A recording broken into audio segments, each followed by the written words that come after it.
There is a kind of loneliness that has nothing to do with hating people. It has everything to do with being terrified that if they get close enough, they will see what you actually are, and you have decided, quietly, without telling anyone, that the risk is not worth it. So you reroute, you reschedule, you show up when the room is empty. You have built your entire life around the one thing you are most afraid of, being truly, completely seen. She did the same thing. The woman at the well in John chapter 4. She did not come at dawn with the other women, filling their jars in the cool morning air, trading news about children and harvests. She came at noon, the worst hour, the sun at its cruelest. No shade, no company, no conversation, just heat and silence, and the long walk she had learned to take alone. That was not coincidence. That was strategy. Shame does that to a person. It does not just make you feel bad about what you did. It reorganizes your entire life. It rewrites your schedule. It tells you which streets to avoid and which hours are safe and which rooms you are no longer allowed to walk into with your head up. She had 5 husbands. 5. And the man she was living with now was not her husband at all. We do not know her whole story. We do not know what was chosen and what was done to her, what was survival and what was failure, what grief looked like in that particular life. But we know what it produced. We know she stopped answering to her name and started answering to her history. Her past was no longer something that had happened to her. It had become the thing she was, the label she wore to the well and back, alone, every single day, at noon, in the punishing heat, because that was safer than being seen. And then one day she walked out to that well, and someone was already there, a Jewish man, sitting, resting, and here is the part that undoes me every time I read it. He was not there by accident. The text says Jesus had to pass through Samaria. Theologians will tell you that devout Jews of that era actually rerouted around Samaria.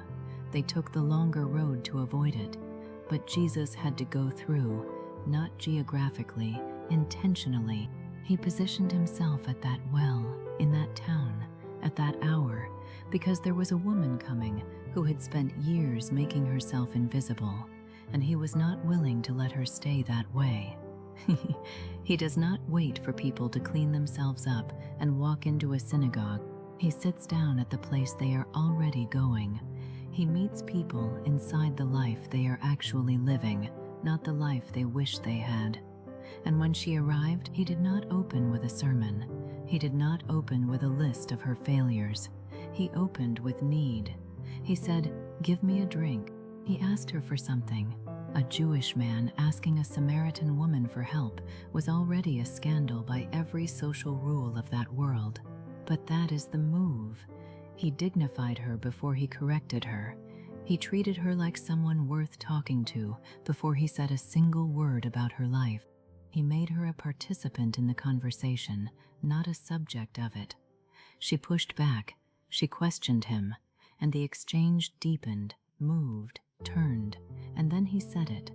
"Go call your husband," she said. "I have no husband." And he said, "You are right. You have had 5 husbands, and the man you are with now is not your husband. What you said is true." Read that again slowly. He did not say, "You are a liar."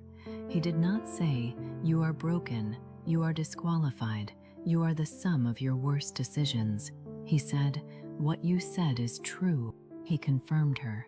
He named her story out loud, yes, but he named it inside grace, and that changes everything about what truth does to a person. Truth without grace is a weapon. It lands and it wounds, and it confirms every fear you already had about yourself. But truth inside grace is something else entirely. It is a key. It opens the cage. It says, "I see the whole thing, every husband, every failure, every noon walk in the heat, and I am still here, still talking to you, still offering you something, being fully known and not rejected." That is the rarest experience available to a human soul. Most of us have been partially known and partially accepted. We have learned to curate ourselves, show the good angles, hide the rest, keep the conversation surface level, because we are not sure what happens to the relationship if they ever see the real version. And here is a woman who had every reason to believe that full disclosure meant full abandonment, and instead, full disclosure meant full encounter.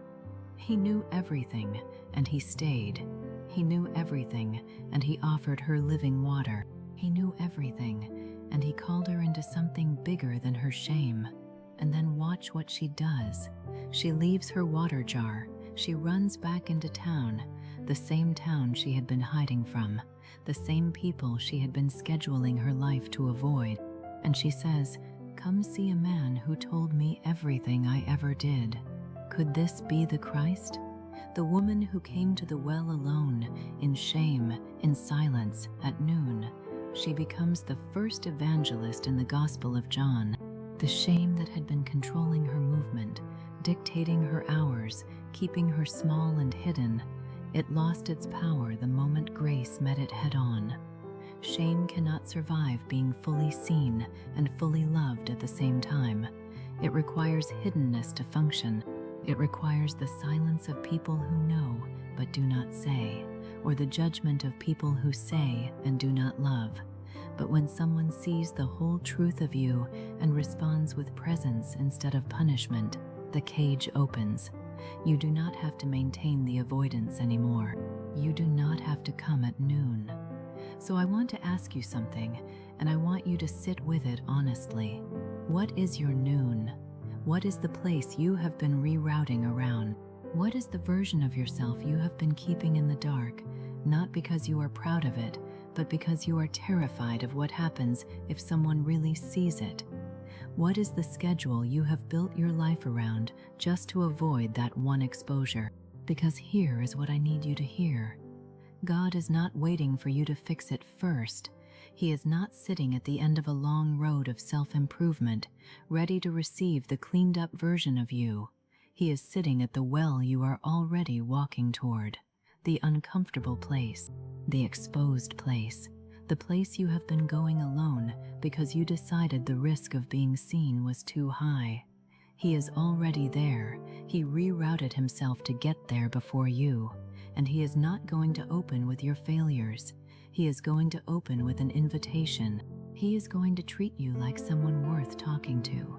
And when the truth comes, and it will come, because he already knows it, it is not going to land like a verdict. It is going to land like a door swinging open. Stop rerouting your life around the place you are most afraid to be found. That place, that exact uncomfortable, exposed, honest place, that is where he is sitting. That is where he has always been. And he is asking for you. Give him a chance today.